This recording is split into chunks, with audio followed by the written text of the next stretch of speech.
Here at A Handful of Minutes, we like to have our fun too. But we'd like to remind you to play safely and not to try the following games. Unless they're wicked rad. So, you're sitting around with a bunch of friends, some government funding, and an afternoon to kill. Maybe you play Ultimate Frisbee. Maybe you watch a DVD box set of your favorite TV show. Maybe you take turns rubbing tuna fish on your genitals to see who can do it the longest before you all start to feel a bit weird. I don't know what the hell you guys get up to. Me, I always like to fall back on Unethical Psychology Experiments. So, for those afternoons when you don't have a Frisbee, DVD box set, or tuna fish handy, I'm going to review for you a pair of the classics. One is good for you and a couple of buddies, the other for bigger soirees. Both, however, are excellent for finding out who amongst you and your friends has a sense of what is right and what is wrong and is more flexible than a double-jointed stripper made of silly putty. We'll start with a real old standby, one that I'm sure most of you have actually already heard of, the Milgram experiment. Named after Stanley Milgram, this one takes 3 people. The lab coat wearing authority figure, an actor playing one of 2 subjects, and an actual subject who is convinced that he or she has won a genuinely random lottery to determine who gets to give electrical shocks to whom. It's the lab coat wearing authority figure's job to goad the subject into giving increasingly hard and frequent electrical shocks to the actor. The actor only pretends to be electrocuted, of course, and his mock howling can be heard by the subject pressing the big red button, growing louder and more distressed until they ominously cease altogether. If the lab coat gets the subject to give the maximum electrocution, 450 volts, 3 times, then he wins. If the subject finds the willpower to defy the lab coat and stop pressing the button, then he wins, though it's something of a tie if this happens after the actor stops making noises. If the actor manages to make a fierce enough sound to give the subject terrible nightmares for the rest of their life, then he or she wins. In Milgram's first go at this experiment, the lab coat managed to win 26 times out of 40. Further repetitions and variations on the experiment proved that the more official the environment, the more likely the subject was to go all the way. That is to say, the more official the environment, the more likely that the lab coat would get a high score. I myself managed to get a score of 53 out of 60 by telling the subject that I had a PhD in electrocution, that I was doing this during my time off from being an admiral in Her Majesty's Royal Navy, and by conducting the experiment inside the Temple of Zeus.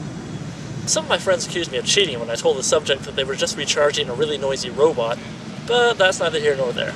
Now, part of what makes Milgram's experiment so handy is that you only need 3 people, and it doesn't take that long to play.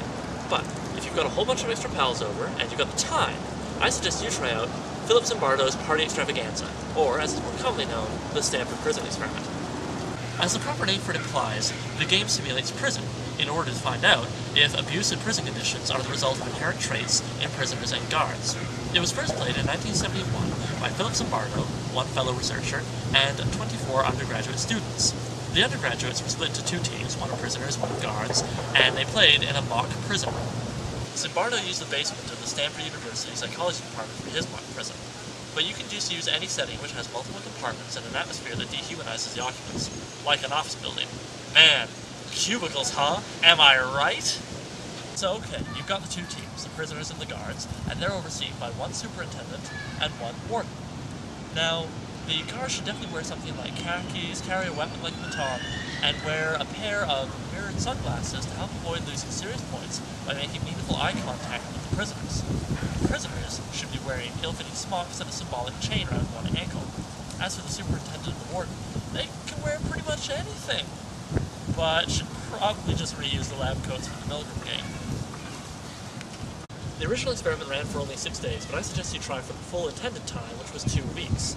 The reason the experiment ended when it did was because Zimbardo's girlfriend bitched him out after she saw what was going on. It was something to do with how the guards were making the prisoners go to the bathroom in a bucket which would be, for punishment, left unemptied for a few days, and other aspects of the game that made Zimbardo's girlfriend so horrified she bullied him into stopping the party. Now, the other 49 people who had seen this before her hadn't said a thing. Man, girlfriends, huh?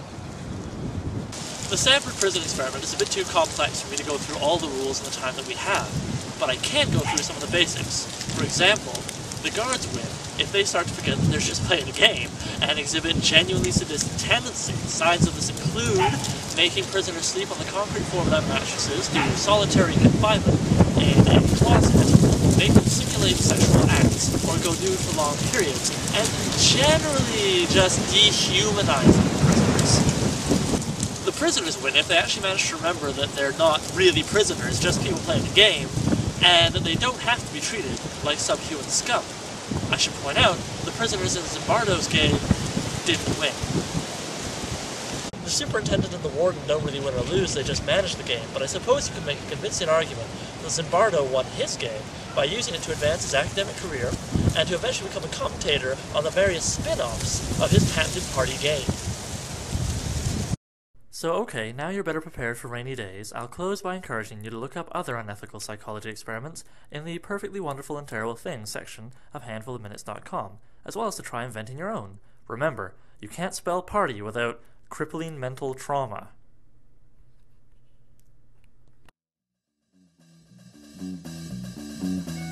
You know, I understand that the guy got himself a fancy schmancy English degree and all, but Oliver really does take some liberties with spelling. You wouldn't know from the credits, but my real name is Lance Danger Fury.